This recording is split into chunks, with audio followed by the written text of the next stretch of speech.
So filling in for Amanda Skidmore, we brought Dave Hansberry. No. Sorry, guys.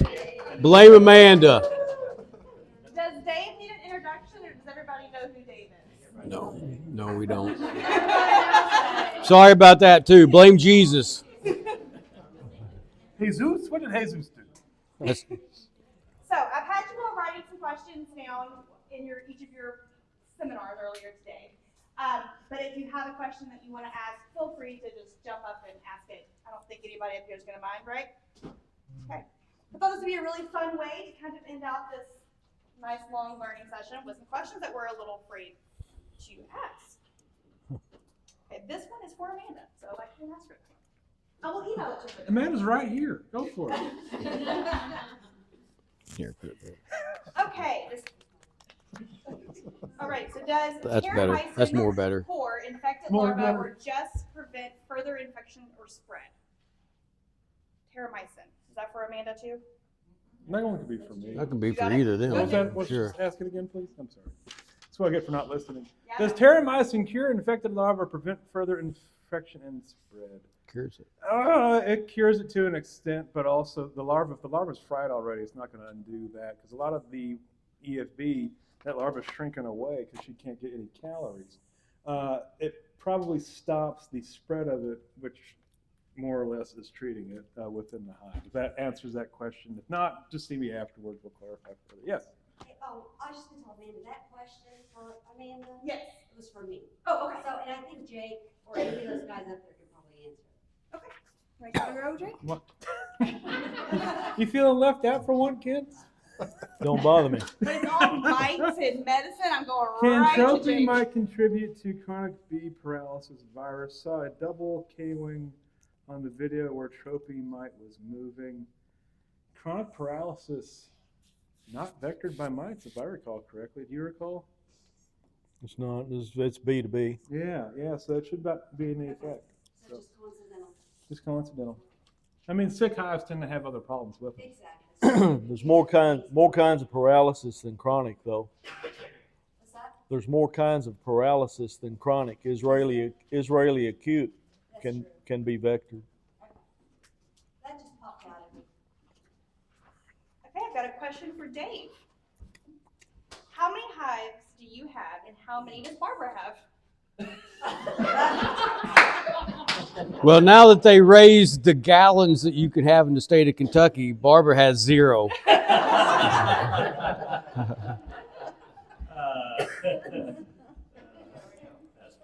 I got rid of Barbara's hives. That was Yeah. from your good friend, Mr. Josh over there. Spoken like a Democrat. Randy Oliver on YouTube mentioned that he uses HopGuard 18 days after making a split to control mites to give them a good start. What are your thoughts on using a mite control on splits? If you're in favor of using a mite control on splits, what would you use? I mean, if it's a split, if you catch them right, you can hit them with oxalic and get a pure kill. Why would you bother with HopGuard? And to paraphrase John Benham, they're on the third HopGuard because the first two didn't work. So I've never heard of Randy using HopGuard. I like to treat splits because you got fewer bees in there and you can get better coverage with less product. And I never use formic acid when you've got a fragile queen situation like a queen cell or a brand new queen that's not really accepted well, which would be in a split. I don't use formic for that. I would use oxalic if there was not much brood in it. How soon would you use the oxalic post-split? 3 or 4 days. I'd let them get settled in and start acting like bees ought to act, and then I would use it. Same with the swarm, Kent, if you just installed a new swarm? If you install a swarm or package, always wait until the queen produces some brood before you treat it with anything. Okay. Because you don't want to do anything that's going to disrupt that package or swarm and give them any reason to not stay. and But also, when they have larvae, when the queen and eggs don't really count, but when they have larvae, they'll stay and you can treat them. And also realize you have until after day 9 for them to have kept brood. Sure, You you have got time. time to get in there. But you're saying you could end up they could abscond on you? Absolutely. Are you talking about vapor or the durable? I don't use vapor. If I treat with oxalic, I spray it on them, which is a modified dribble. But yeah, either one. A lot of people actually take a spray bottle for the packages and hit them before they install them. You want to leave them in that package for a day afterwards. You don't want to hit it and set them loose, but they'll go. Right. More question? Okay. How long do you think it takes to become a seasoned beekeeper? Well, I know it takes more than 35 years.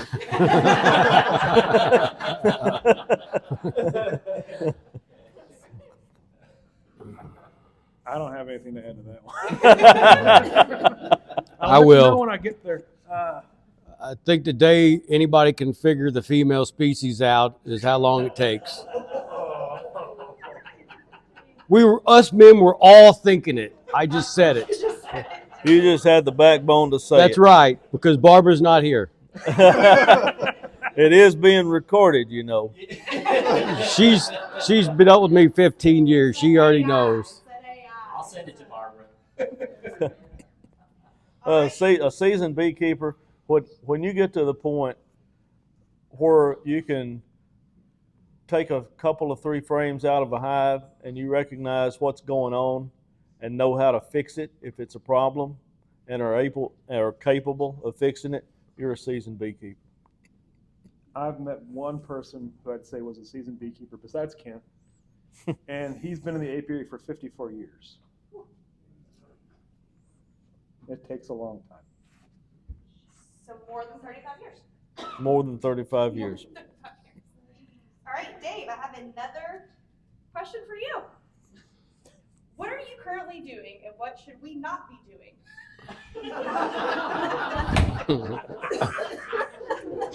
I know you shouldn't be getting into bees at 6:50 in the morning to pull larvae out, so don't do that.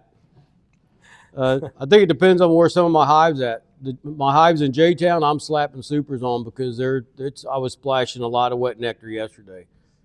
The hives out my house, there's nothing blooming at my house yet, so I'm just monitoring for queen cells and grafting. Anyone have any follow-ups on what we should not be doing? No. All right, next question is for Kent. What is the cellar to raising, or what is the cellar to raising perfect queens? Is it secret? Okay, Dave wrote it, and it says cellar. I didn't write it though. L-E-R. It might look like What I is the wrote it, but I did secret? not write it. That's what I was confused. Got a heart next to your name. That's your son Josh that did that. What is the secret to raising perfect queens, Ken? You can't raise a perfect queen. That's a secret, is knowing that you can't do it. So that you're not beating yourself up when your queen is not perfect. If you want to raise the best possible queen, proper nutrition before that you ever start the process, paying attention to the calendar, knowing that your better cells are going to be early, and say your better queens are going to be raised from the 3rd to 4th week of April up until the 3rd or 4th week of June. And those are going to be better quality queens, paying attention to the weather. If you're talking about raising the best queen, but out of all of that, the nutrition is the thing that goes under the radar most of the time.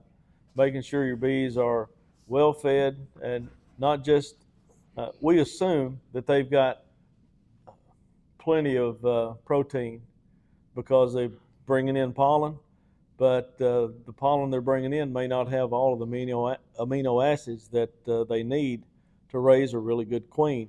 So having pollen sub available, a good pollen sub available, and making sure they never run out of nectar. Right now, we have bees on canola. There's a lot of canola. There's 37,000 acres of canola grown in West Kentucky from the Tennessee River west.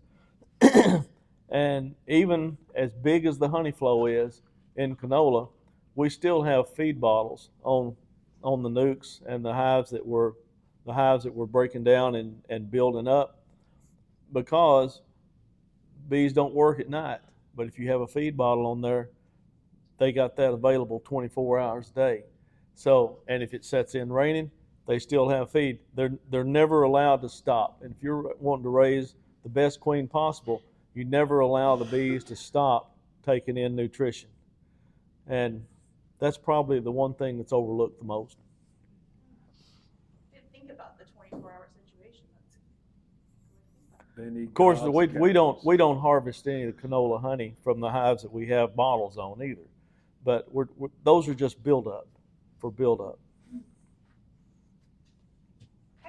my next question is for Dr. Wise. What is the most common metal found in honey? Someone actually just asked me this while we were eating lunch. At least in our samples, arsenic was the one that was consistently measured. Now, that was also the one that had the tightest cluster, so the concentrations are pretty consistent across the board, across the country.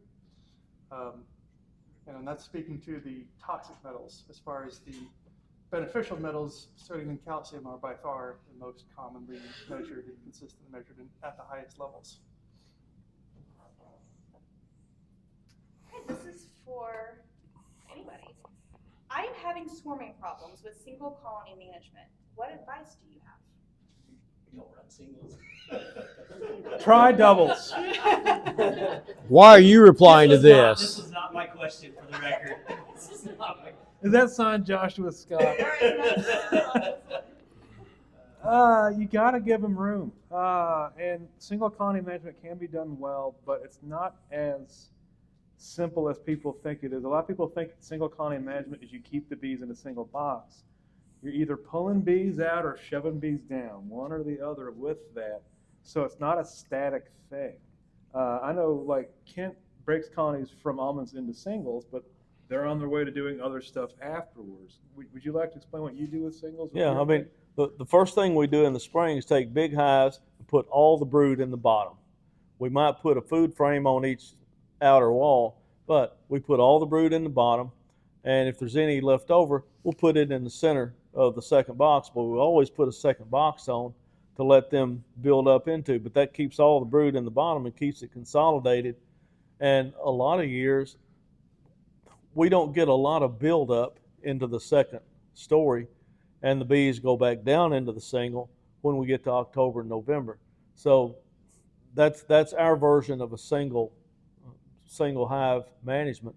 But it's not just one box. It's there's two doubles. It's a double. There's two deeps on the box. It's just that we put all the brood in the bottom. Going into the winter, we put all the brood in the bottom. And if we can, we push it all down and put a patty on it and run it through the winter as a single. But we can't always do that. This year, probably 2/3 of our hives had clusters that reached way up into the boxes above the bottom, and we just had to let them run like that, and they did okay. I mean, they're smarter than I am. Do you have a better winter survival in singles or doubles? Singles. Singles. Our better winter survival is in singles when we put a patty on top of them, and our winter survival is, we lose less than 5% of singles going through the winter. But I mean, that sounds like we're doing such a tremendous job, but what that really reflects is that we're managing the bees. We're putting everything into that single and then putting food right on top of it. It's not just kind of going through the winter saying, yeah, there's a single of bees there and we'll put a lid on it and let it ride. It's pretty tightly managed as far as making sure that they got what they need to get through the winter. But the doubles, we had good winter survival this year with the doubles. We only lost about 20% probably. But the few singles that we had, we didn't lose any of them. Why do you think that is? Volume. The bees in a double, they have enough volume that when the cluster gets small, they have room enough to cluster away from the food.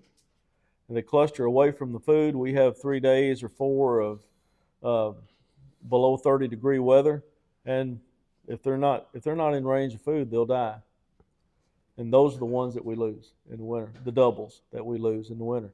Now, when you get to March, you can throw all that out the window. Maybe even in February, if the queen starts laying and has a little patch brood down here, and the food's up here, and it turns cold, the bees will not leave that patch of brood. If the cluster's not big enough to reach from the brood to the food, they'll die. And I just passed that off as cleaning up the gene pool. They were too stupid to not produce brood close to the food. But Do you notice a difference in the spring in terms of colony strength? Because Dave and I were kind of having a discussion the other day that do you think doubles come into the spring out of the winter stronger than overwintered singles? no, No, you do not. you get almost exactly the same number of square inches of brood. They may look like they're bigger, but if you count up all of the square inches of brood, it figures out to about the same as in a single. Now, that does assume they both have the same amount of brood, because if you have a bunch of liquid feed in your 10 framers, not going to, Kent's hives are going to be fairly empty with that patty on top. Right. So he's getting all 10 frames in service with that thing. With liquid feeding or heavy frames, you might not get that performance. That's exactly right. You wouldn't get the performance because they would basically become some degree of being honeybound. Quick follow-up for Kent. Yep. Are you running the same size boxes all, if you're pushing everything down to the bottom, then you can't have a deep and a medium on top, are you? That's right. Okay. Almost all of our boxes are deeps.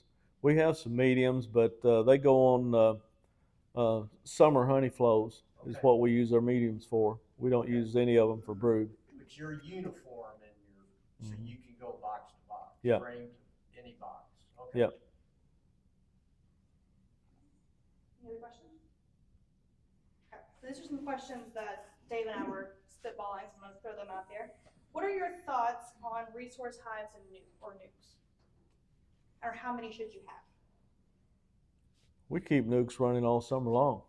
I mean, we probably keep, at the peak of the summer, I'll have 250 to 300 hives on our farm, and we'll have about half that many nukes. And we use them kind of like a resource hive. I mean, as the nukes are growing out, we take frames out of them and put in the smaller hives that we have in the field. Larry Connor would recommend 1 nuke per hive, which sounds crazy to me. That's not just a good idea. I had 1 nuke per hive. And like the reality is they fix problems for you, other people. You have a dead out, you chuck it in there. You have a laying queen colony, you chuck it in there, it goes away. You're not ordering queens to watch them die from some vendor in Georgia. You have a lot more control over your own stuff when you start cracking out nukes. And really, like, every production colony you have, you can pull a nuke out of. Because if you don't, they're just going to swarm on you. They're a great tool. When you start making nukes, you realize when we sell them for $200, we're making a heck of a profit.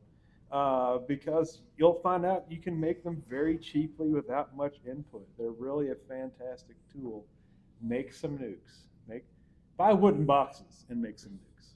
Don't do it in Pro Nukes. Don't do it in Jester Nukes. Use wooden boxes. If you do have your nukes in Pro Nukes or Jester boxes, put them somewhere that they don't get direct sunlight, and that's also going to invite small hive beetles. So you're going to have to do something about that. But yeah, you get direct sunlight, and this sounds crazy, but I've seen absconding from either one of those nukes. They were in direct sunlight. Take the top off the nuke, and the wax would be melted on top of the frames. That's hot. I'd have left too. So follow up on that. So why would you say a healthy hive absconds? They don't like you. Fair enough. Most absconding, they're leaving for a purpose. They're leaving because there's something in that hive that they can't overcome, and they might be healthy in one way. I've had absconding from a patch of small hive beetle larvae no bigger than my hand, and then I've had bees that lived in a hive that had an entire frame of maggots in there. So each individual hive has its own personality, and some of them are not as tolerant of intrusion in their hive as others are. But absconding is nearly always trying to fix a problem. The bees, and that's the last resort for honeybees, is absconding, because leaving the problem behind. And you may not see the problem. You may not see that. I mean, they may appear to be healthy and be fine. The problem may be under the cappings. It may be a lot of varroa mites under the cappings. It could be some wax moth larvae or small hive beetle larvae that have tunneled under the cappings. Looks may be fooling you. And to add on to that, like, I don't think bees abscond willy-nilly. There's always a cause if you know where to look for it. And like the most common cause I know of, inappropriately applied thymol or formic acid. Oh yeah, I've seen that too. It'll chase them right out. You'll rarely get a healthy colony that absconds. It's usually, really the most common reason in this region is late mite loads, and you get those abscond swarms trying to take over colonies.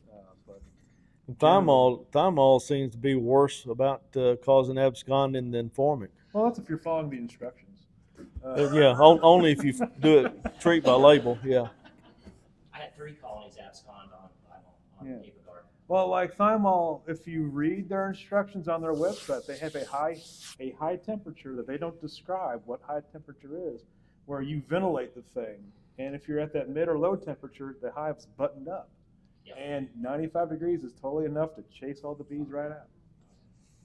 If you use thymol, put it in the corners of the hive. That forces the cluster to the center, and the brood will stay alive then anyway. If you put it in the middle, it'll drive the cluster away. The brood under it will die, and the bees will abscond. You divide the dose by 4? Yep. You put it directly on the frames, right? Top of the frame? Or do you put it on the cards? Well, I do both. So, Dr. Wise, so following up on these chemicals, are you testing people's honey that are also treating for mites and other kinds of creatures, or are you seeing anything in your studies?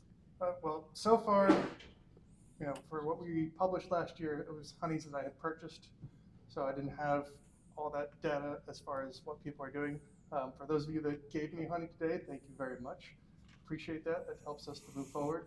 And I gave you that spreadsheet, which helps to inform this exact question of how we can refine our analysis a bit more and better understand what practices influence metal levels. And so that is a direction that we are moving in. And as we collect that data, we'll be able to answer that question. But right now, I don't have a clear answer for that. Awesome. All right, next question. I'm new to beekeeping. When raising queens, once you have watched a batch of queens, once you have hatched a batch of queens, what is the next step in raising them? Forgetting about them in the incubator and dying. You have to either bank them or get them into a mating colony. It's one or the other. There's different approaches. I'm a fan of the 1-day-old virgin because you can chuck them anywhere without thinking about it. Kent's a fan of the 7-day-old virgin because at that age they're really primed to fly. And using a spray bottle with syrup and Honeybee Healthy, he can sneak that queen in those colonies and recover them very rapidly. But that also means you're having to store and bank virgins somewhere, which is his own skill set to develop. Most people that do queen rearing are placing cells, just because that's the bone standard method. You put mature queen cells in the mating colony and let her emerge in the mating colony. Kent shaves off a week at a time doing it the way he does, so it gets a higher throughput rate for him. Did that answer that question? It did. I try to use cells too, because working a full-time job, by the time I leave from work, as soon as I drive out of the driveway, that's when them suckers emerge in the incubator, and some of them are dead before I get home.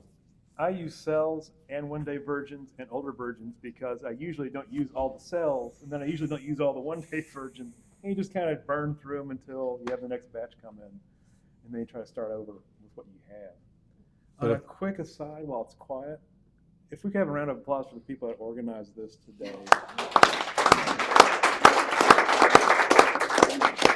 These things are headaches. They really are. It's a labor of love, and they'll get complaints because the food wasn't perfect every time. At our one event, we had surveys about the speakers. And I remember there was someone that said Kent Williams is fantastic because he never uses PowerPoint. And the next one was Kent Williams is terrible because he never uses PowerPoint. It's just one of those things. So thank you all for hosting this. And the truth is, Kent Williams don't care. It was funny when I was here yesterday setting up your room. He goes, "Oh, here's the TV and there's HDMI. Just turn it on and he can present." I said, "We're not worried about that. We're not gonna need that. We're not worried. We're We're not not gonna need that. I just need some eggs." So following up on queens, what are your thoughts on replacing queens every year? I think they replace them and we just don't know it. Yeah, I know some of my hives do, so. I came across a red dot queen yesterday, and I was surprised because usually, like last year in particular, we had swarming out the wazoo. So I'm surprised I had any queens from before the green year. But the reality is replacing queens is a great step towards swarm control. If you're trying to maximize production, you're kind of locked into doing that. That doesn't mean I don't have old queens. I've had one queen for 4 years, so I'm going to try to have a queen for 5 years at some point in the future. Don't know which queen that'll be. I usually go through my apiary and identify which hives I think are superior. I kind of set them aside not to requeen those, but all the other dingleberries, they're all getting requeened. Because, of course, myself and people with larger operations, we're making a bunch of queens. We've got to put them somewhere. We might as well have new queens in our apiaries. If I was ordering in queens, I don't think I would do that just because the reliability with shipping queens is so erratic at this point and so poor at this point. And describe why shipping queens in trucks. Well, I had like a 5,000 page article, a 5,000 word article they're on here. this, I but wouldn't like, have been surprised with a 5,000-page article. well, yeah, I mean, really. The reality is they get shipped, they get overheated, they get locked away in cages, their ovaries shrink while they're locked away. Other bees attack them when they're in cages, chew off their feet. The queens that are shipped to you usually have been in the mating bank for 2 weeks. That is when their QMP production crashes to nothing, and they're immediately bald by bees when they're put in tough situations. And of course, us being beginners will buy that queen that's been in a mating bank for 2 weeks that makes no pheromone and put her in a giant hive with 3 deeps full of angry old bees and be surprised when she doesn't take. It's a challenge. It is a big challenge with queen health today. I have a question. You said something about the green bees and the red queens. So each year, do you have a different color? Yes, there's a standard There's a color scheme. Rolls over every 5 years. Will you year's raise, blue. you can remember it by will you raise good bees? Or wax your red garter belt. Either way, it's whatever your personal inclinations are. This year is a blue year. A blue year. This year we're blue. I have a red dot queen in my apiary. Yeah. I have one. Mine was mean as sin. I seen a green one yesterday and a red. I think it's a good idea to replace queens every year, but when you start replacing queens every year, my problem is I get into a hive and it's just blown out with brood, and there's a nice big fat queen walking around acting real nice, and I'm thinking, well, you're a year old, it's time to die. I'm not killing that queen. I mean, I say it's good to replace queens every year, and then I get to something like that, and I say, well, I just lied. There's always a but to every. Yeah. Yeah, replace Beekeeping. replace Do as this, but needed. this, but, or don't do it. Don't do what I do. If you're in a hive, if you're working through your hives and you see a frame of worker comb, worker brood, capped brood, and there's a single drone cell in the middle of it and another single drone cell, that's when you can replace that queen and feel good about it.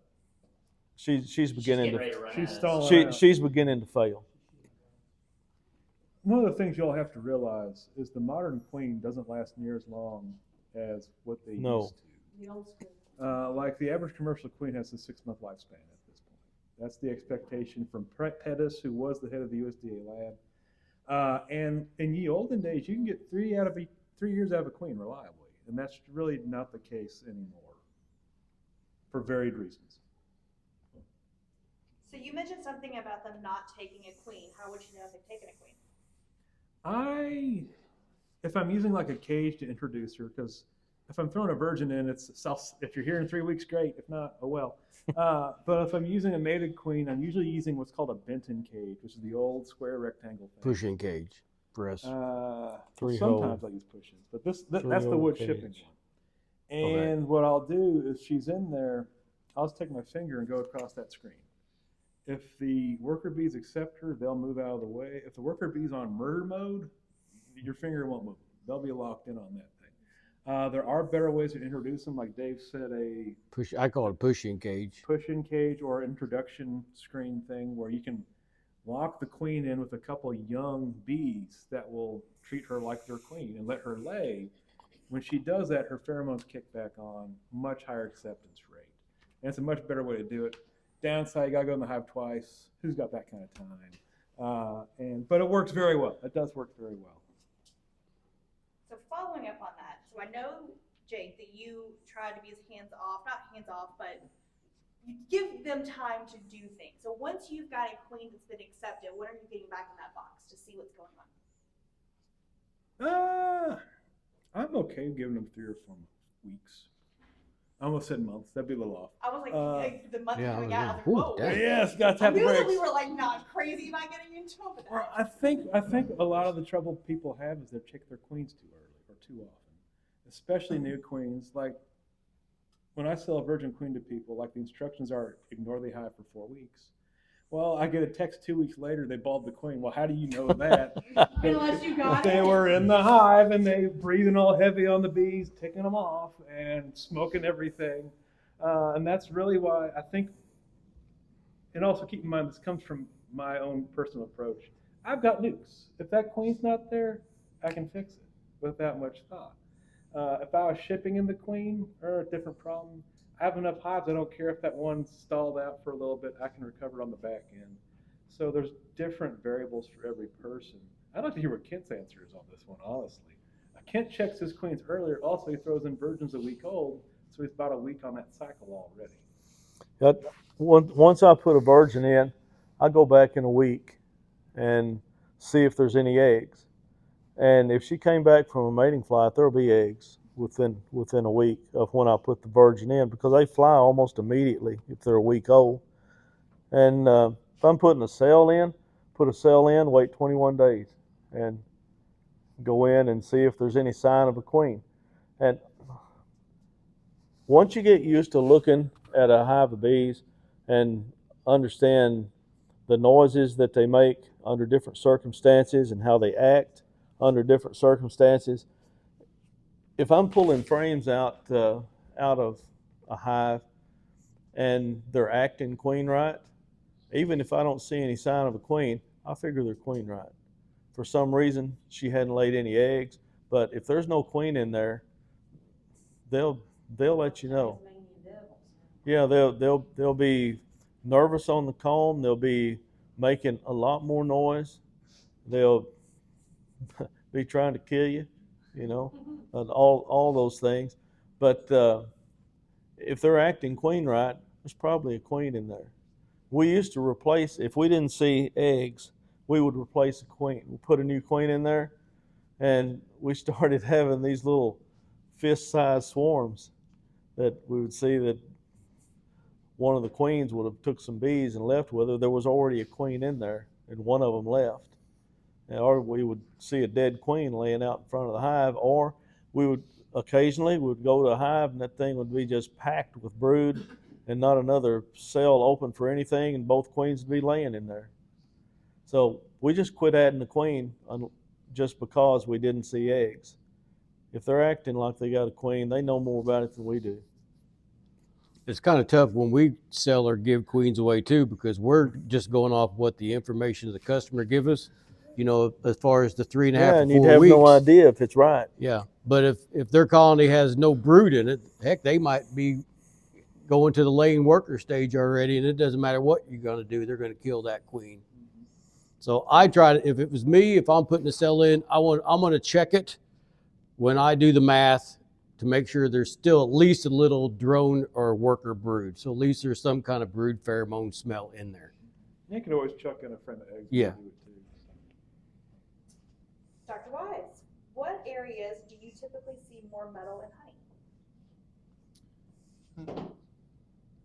I would say probably more industrial or urbanized area.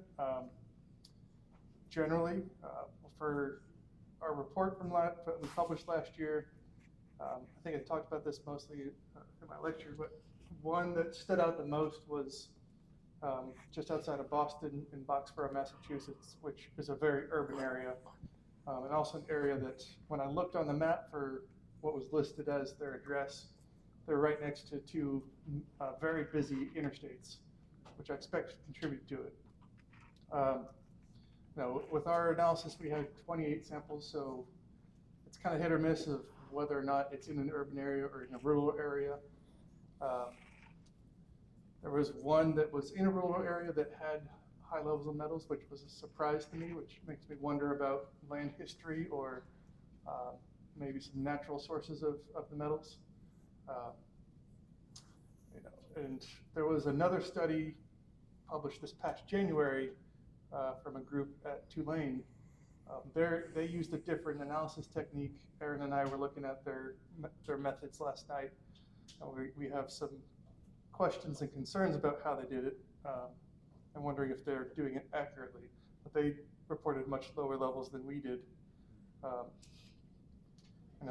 Another, I think over lunch when we were talking, there's a question about my mom's in Trimble County, and from her house you can see a power plant, off in the distance, which I assume is within the radius of what the bees would be foraging. But the major wind direction is blowing that all away from her house, and her honey was very low on metal levels. So I'd expect if you're close to a point source like the ones I talked about in my lecture, especially metal producing factories or metal focused mines, those would be areas that you'd have some hot spots. I haven't gotten down to getting honey from like Hazard, Kentucky, or some of those areas where there is a lot of mining and where we know there's a lot of metal pollution. But hopefully I can get some of that this year. But from what I've seen, there's just those two that really jumped out. One that was right in an urban area, one that was in a rural area. Overall, I would expect urban areas to be more impacted and industrialized areas to be more impacted. For rural areas, there is also a concern for pesticides, which is something that we're starting to get to analyze. I have a colleague in Florida who has the capacity to do that, and she's looking into figuring out exactly how she can do that and make it cost effective. That's kind of one of the major hurdles for looking at pesticides, is it's typically $100 to $300 per sample to analyze, whereas the metals that we analyze in Dr. Speck's lab is something that any one of us could afford out of pocket.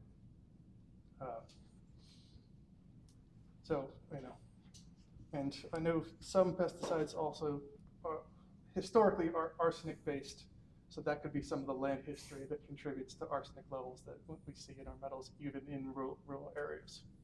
Interesting. All right, if you feed sugar patties, should you save unused patties you take from the hive and use them at a later time in another hive, or would this spread disease? I've always saved patties. Like I throw them in a Jesper box, and by the time I go back to reuse them, they've turned into something else. So I've never successfully reused one. I don't know if Kent's got a different story or Dave does. I put them in a 5-gallon bucket and put a lid on it and seal it. Sealed versus open air. That Yeah. would be a big difference. I put mine in water and just mix it up and feed it back to the bees if I'm feeding them. I'm assuming this would go the same for pollen patties or any other kind of patty for putting on. Pollen patties get pitched out for the possums and coons. don't reuse those. The pollen degrades, the protein Yeah. degrades. Yeah. That and the quality of the patty degrades. They turn into hard rocks. And one thing with like sugar's very dry. That's why like we add sugar when we're canning stuff, because of that osmotic pressure. It kills most Yeah. stuff that's in it. Bacteria. There's layers to that. Should we be insulating hives?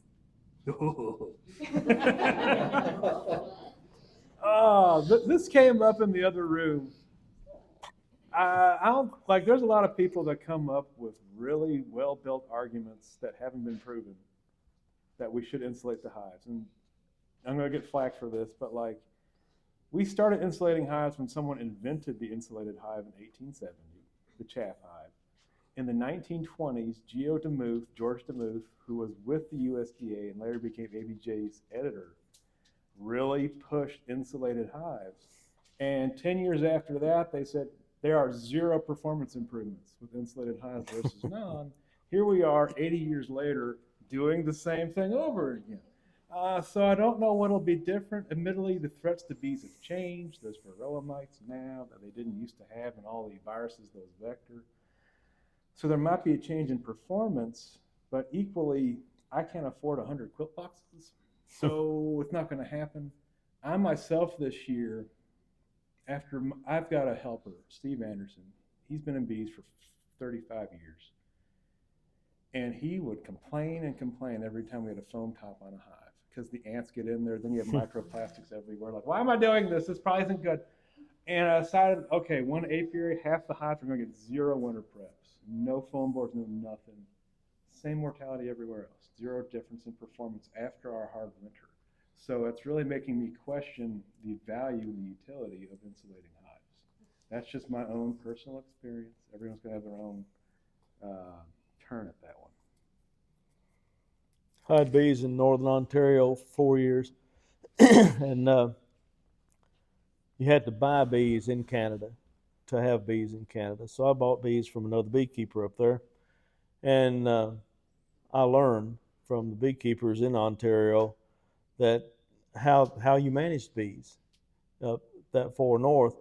There were no mites, 0 mite pressure. They were mite free up there at that time. They have them now.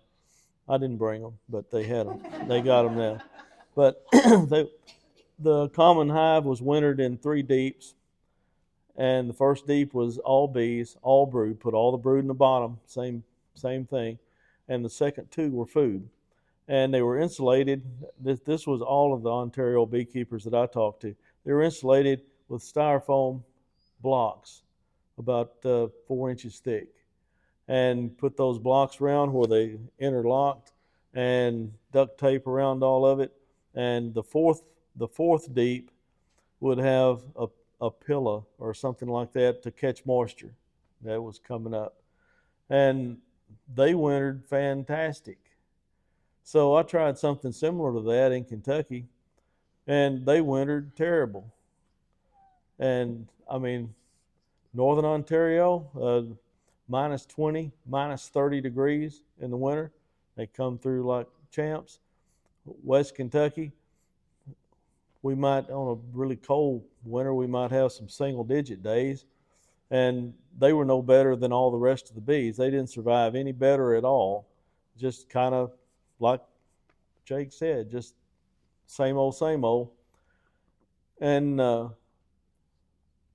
moved those bees out of Ontario when you could still move bees from there to here.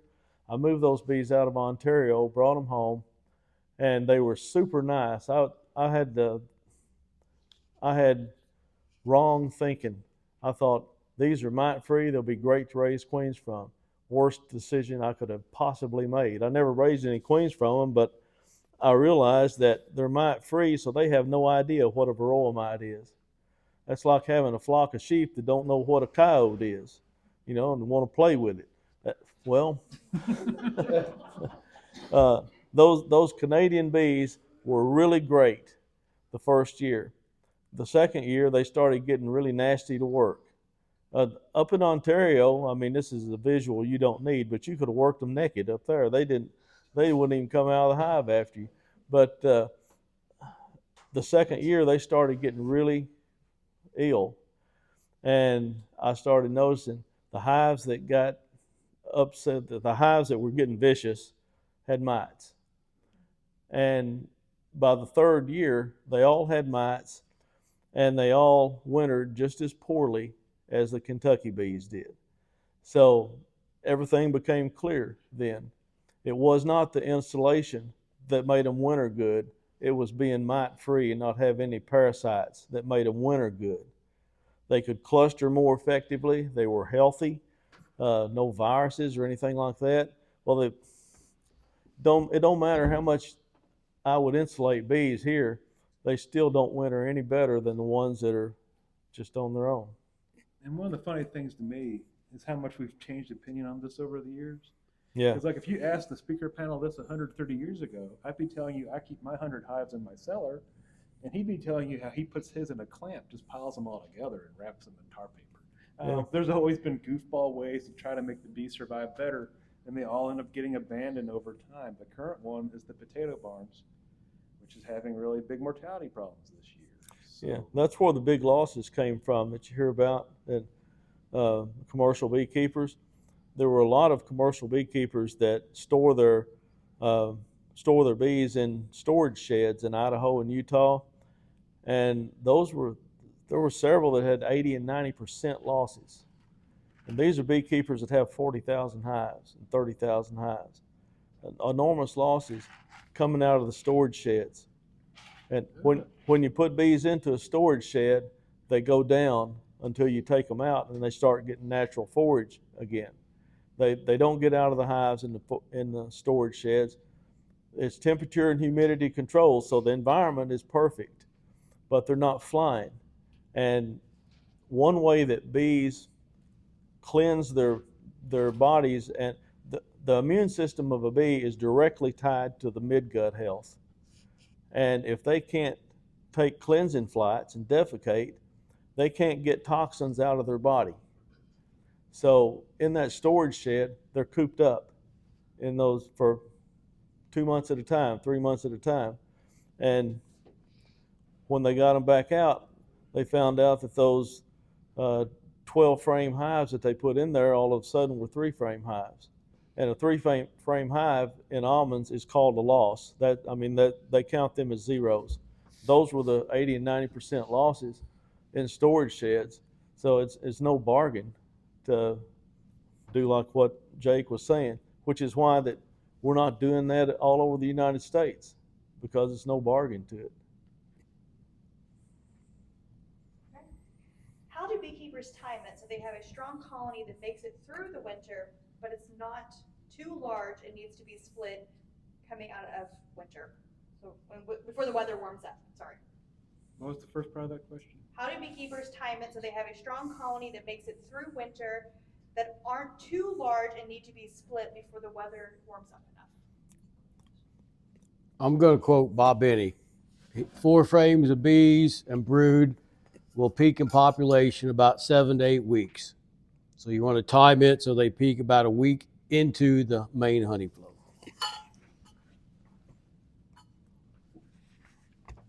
Jake's a little bit To borrow a term from horse racing, horse for course, there's some bees that just have a better natural cadence for where you are.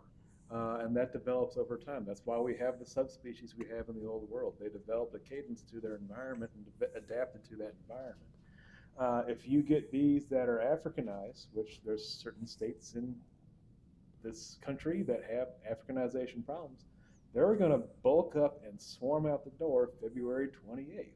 Ask me how I know. But you can have slower building colonies. Like someone asked me today, are Palmer queens slow to build? I gave someone a Palmer queen. Yes, they're from Vermont. They have a much delayed schedule compared to what we do to start building. And they'll be some of the last colonies you have swarm because they've been bred to survive and thrive in Vermont. So you can definitely, your selection on bees can greatly impact that. Equalizing and other size controls can greatly impact that. And I'd love to hear what Ken has to say about this. Well, I mean, look at Carniolans versus Italians. Carniolans come from a part of the world where that when the honey flow stops, they stop. Russians are the same way. When the honey flow quits, queen quits, and because that was how they survived in their environment. So when you have carniolans and your Italians have already built up and you've had to split them twice, and your carniolans are just sitting there because there's no natural pollen and honey flow yet, you're thinking, well, these are terrible.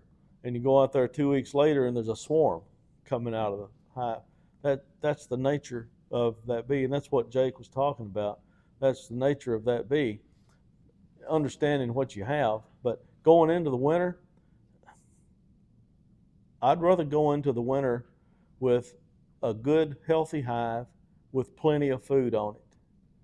And the brood needs to be in one place, not scattered all over the hive, and plenty of food on it, whether that food is a deep full of honey or whether that food is a sugar patty directly on top of the cluster. Doesn't matter, as long as it has plenty of food on it and it's healthy. Coming into the spring, don't be late on putting another box on the hive. Just make sure the cluster's on, or the brood's all in the bottom. Put another box on it. And I mean, the worst case scenario, as soon as you start seeing mature or not mature, but live drones in the hive, you can make a walk-away split if you have to, rather than letting them swarm. If there's live drones in a hive, by the time that queen cell gets made, those drones will be mature. And if they're mature in your hive, they're mature everywhere else too in your region, unless they're carniolans. So that's a problem to have. You know, a hive that's big coming into the spring, it's okay. And you'll always have some that aren't big, and you can do like Jake said, you can equalize the bees out and make the big ones medium size and the little ones medium size, and everybody's mad because you just mixed up the whole neighborhood. Kent, can you please describe your cell builder makeup again? Cell builder makeup. 4 frames of brood. Now, this is my particular cell builder. This isn't what other people do. This works for me, which is why I use it. But 4 frames of capped brood, mostly capped brood. I don't mind if there's some larvae on there, but mostly capped brood. The reason for that is it gives that cell builder a lot more life. It'll make it viable for 8 weeks instead of 6. So 4 frames of capped brood with bees attached to it, 4 frames of bees that are brushed off or shook off into that. So there's 8 frames worth of bees in a 5-frame nuke box. And then move the box you're taking all this from with the queen in it, move it to its own bottom board and set the nuke down where it's catching all the foragers coming back to, because all the foragers are going to come back to that location. So you got all the foragers, which is maybe 25% of the bees, 25 to 30% of the bees in the hive, and you got 8 frames worth of bees in there, and then you put your graft in right in the center, and put pollen patty, small pollen patty, and a pop bottle full of really light syrup on them, and that's it. That will make a lot of queen cells. It's good to know. Is there a preferred or recommended way for beginners to isolate 1 to 2 day larvae onto a frame that will be used for queen breeding? Yeah, find a frame of eggs and mark it, and come back in 3 days. Everything on that frame that was an egg 3 days ago will graft. I mean, that's the easiest way. Now, there are isolation cages that take the place of a couple of frames, and you can put a frame of drawn comb in that, empty drawn comb, and put your queen, shake some bees off into it and put your queen in it. And you have to come back every day and see if she started laying eggs in there, because it's going to be a day or 2 before she starts, or 3 or 4 or 10. That's the problem. That it's just easier for me to find a frame of eggs and do it that way, or find a frame that has a big patch of eggs. And I take a paint marker and just mark the lines on the top of the frame that for the vertical and lines on the side of the frame for the horizontal, where I know exactly where that patch of eggs is located. And I go back there in 3 days and graft. Now, I say that, but I don't ever do it. You know? I'm terrible about finding a frame and thinking, man, there's some good grafting larvae on here. I think I'll just graft and do it that way. But if I was setting up a hive that would allow anybody to be able to graft and get the right age larva, that's what I do. And I do a few hives like that every year for other people. That's what I do, is find eggs. Most of us just go fishing. The exception is the timing box, is what Kent was describing. And the only people that really use those are the people grafting 2,000 eggs a day, because they need a frame, well, 2,000 larvae a day, because they need a whole frame to shoot, because they're paid by the graft when they're doing that. It's just a whole different ballgame. Most of us just go fishing. Pull out a frame. Does this look right? Are they wide open on the bottom? Are there eggs? Is there jelly? You can't even see the larvae in it. That's the perfect stuff. I'm just going to graft that. I'm not going to spend time looking around and trying to find things. If you got to find it, find the large larva and keep going out until it comes into eggs, and back up just a little bit, and that's where you'll find the graftable larva. Because when you use isolation cage, you don't know if that cell or that frame is polished. So there's always that variable. It's hardly ever polished. Hardly ever polished to suit the queen. Yeah. And so the bees have to do that, and so you got to check the thing every couple of days to make sure that she started laying in there. Yeah, the thing is, a frame with that pattern on it, you'll have 200 larvae on there. If you did every single one, you can fish off of it. And most of us aren't going to graft more than 200 in a shot. It's surprising how many cups you can graft off of just a very, you'll think, well, there's hardly anything on this frame to graft. And after you've grafted 70 cups, you think, well, gosh, there's enough to graft another 70. It don't look like there's anything, but it don't take much. Is there a certain percentage, like if you think you need 10 queens to supply your needs, do you try to do 15 to account for losses? Is there a certain, do you have to worry about losses when you're in the process? Well, first you have to worry about, my case anyway, and everybody else's too, really. First you have to worry about how many of those grafted cups are actually going to become cells. And once you establish a baseline for yourself, this is an individual thing. You establish a baseline for yourself where that you know that if I'm grafting 100 cups, only 30 of them are going to take. So that means you have to graft 3 times more cups than you're actually going to need cells for. Out of those cells, almost all of them are going to emerge. But out of the ones that emerge, 30% of those are not going to come back from a mating flight. So you got to add another 30%. So if you're wanting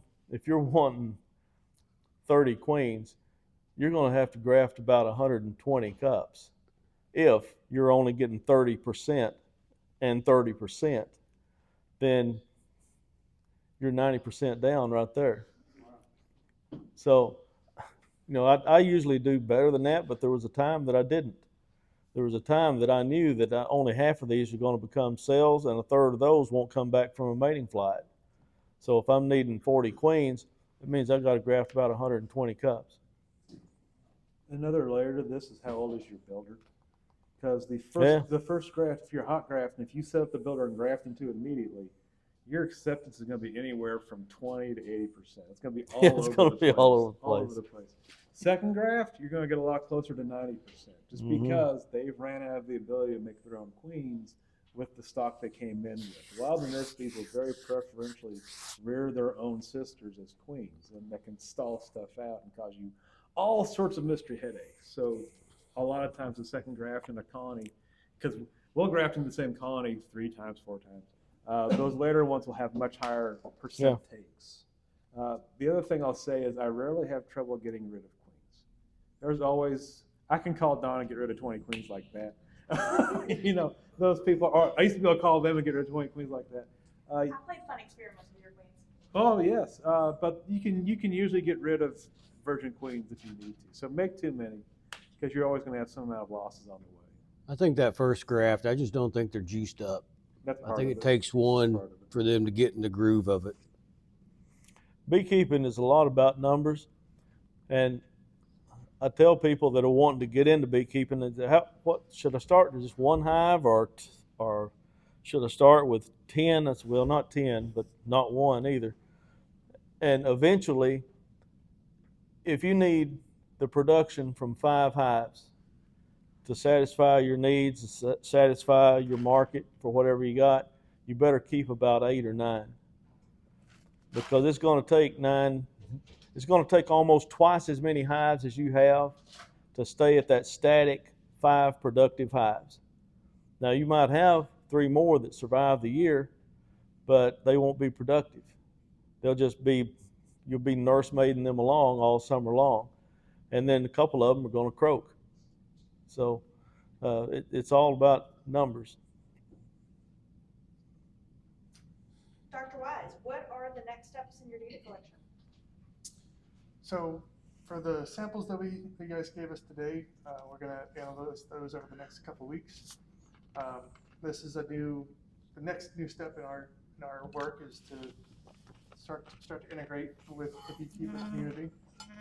On the one hand, that helps us to kind of get a map of Kentucky and seeing where there are hotspots in Kentucky. Some of that data for each individual of you, will give the data back to you so you can see what's in your hives. And then based on the culmination of that data, we can report back of there's a hotspot here, you might want to avoid this. This area is clean, so you might want to be more towards that area.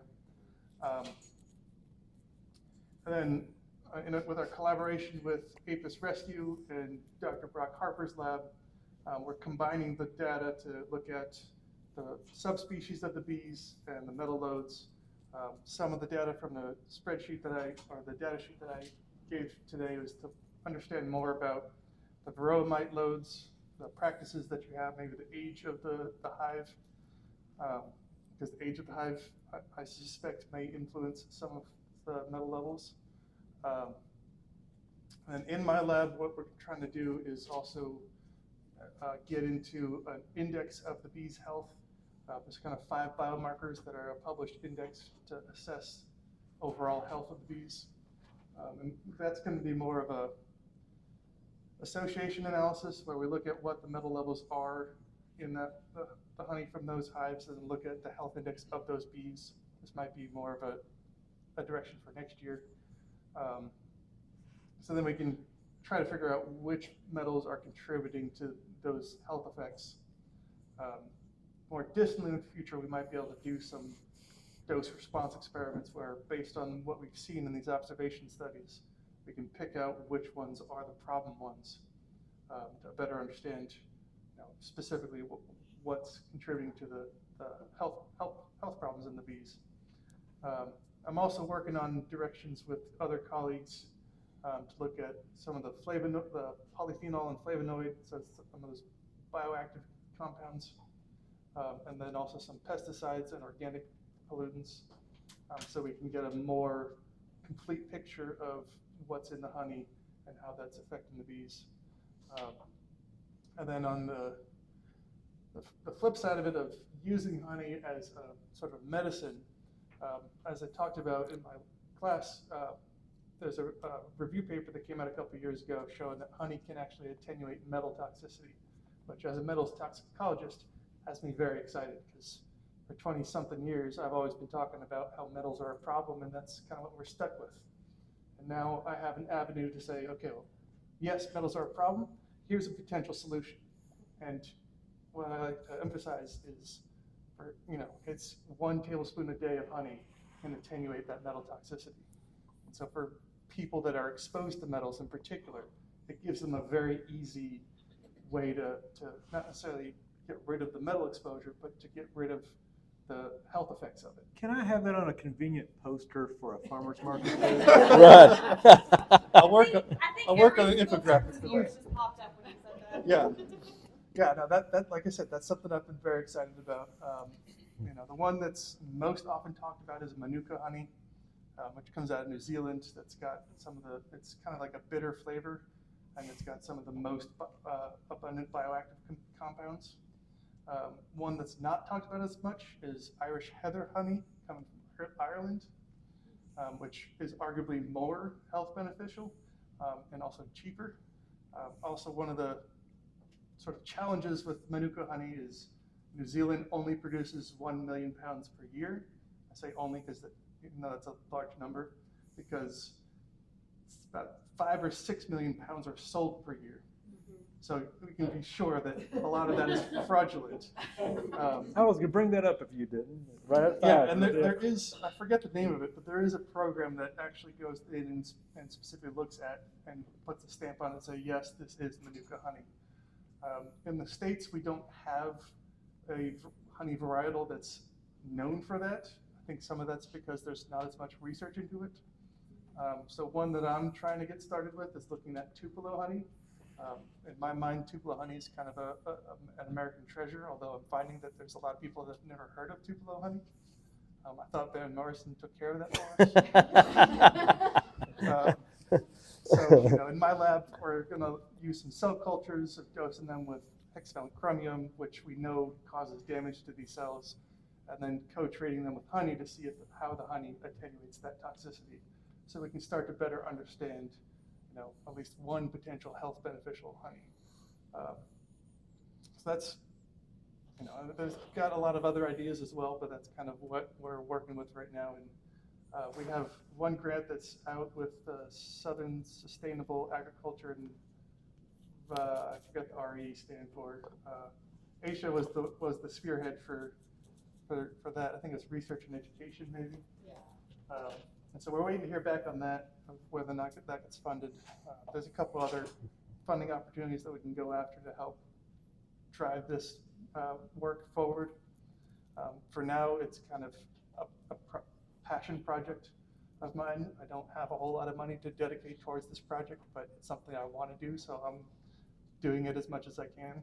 And I want to give a particular shout out to Dr. Aaron Specht, who's really facilitated this work and hasn't charged me anything so far for doing this analysis. Because his lab is the one that analyzes the samples for us, and then they send the data back to my lab, and we work with that data to figure out what the metal loads are, and kind of try to work with risk assessment methods to determine, are these a harmful, hazardous level, or is this an okay level? That's not the best method, but it's the method that we have to our ability. As a metals toxicologist and getting into the honey research, I don't think that this is the best method to look at this, because it's not counting for the fact that honey is really good for your health and can actually counteract these toxic effects of metals. Have you tested any Melaleuca honey? Melaleuca is a relative of Manuka, and there's lots and lots of it grown in South Florida. No, I have not found that one yet, so I haven't been able to test that. But Also, everybody tries not to make it because it's foul tasting, like Manuka honey. Yeah. In fact, it tastes a lot like Manuka. But people that think Brazilian pepper honey is terrible, more than likely because Melaleuca blooms at the same time, they're more than likely having Melaleuca honey.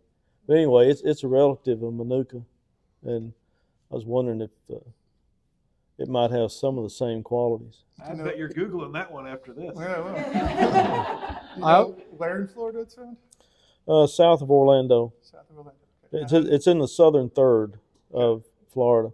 It's a coastal plant. So it's just like Melaleuca. It grows in wet, swampy coastal places. It's kind of like tea tree oil, depends on what's known, like the products that you find tea tree. Okay. Oil, it's Melaleuca. I also heard research that the honey the spotted lanternfly is making is better for you than Manuka. It'd be high minerals, actually. So, Yeah. Of course, it is made from aphid manure. Yeah, but that's all honey. you can't have it all. We don't want to put that on the marketing No. platform. Can you imagine that label?